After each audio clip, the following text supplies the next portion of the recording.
কি বলবেন? একটা তো প্রাইম মিনিস্টারের সঙ্গে দেখা করতে চাই, তাদের ব্যাপার। চাকরি হারাদের বিষয়টা নিয়ে মুখ্যমন্ত্রী স্পষ্টভাবে যা যা বলার বারবার বলেছেন, আগের দিন আরো স্পেসিফিক্যালি বলেছেন। লড়াইটা একদিকে হচ্ছে সুপ্রিম কোর্টের যে রায়, সেখানে কর্মচ্যুতির বিষয়টা মমতা বন্দ্যোপাধ্যায়ের সরকার রিভিউ পিটিশন এবং তাদের চাকরির সুরক্ষার জন্য ব্যবস্থা নিচ্ছেন। অন্যদিকে সুপ্রিম কোর্টের অর্ডারটাকে মান্যতা দিয়ে একটা প্রক্রিয়া, যা যা করার এই জোড়া পথ খুলে রেখে মমতা বন্দ্যোপাধ্যায় করছেন।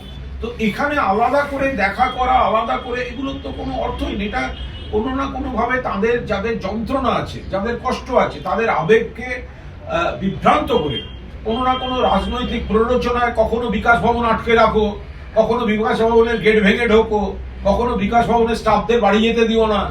এই ধরনের কাজগুলো আজকে যারা চাকরি খেয়েছে তাদের বাড়ি বাড়ি যাও, যিনি চাকরি বাঁচাবার চেষ্টা করছেন সুপ্রিম কোর্টে, তো তার উপর আস্থা রেখে এই গোটা বিষয়টা রাখলেই তো হয়। Thank you.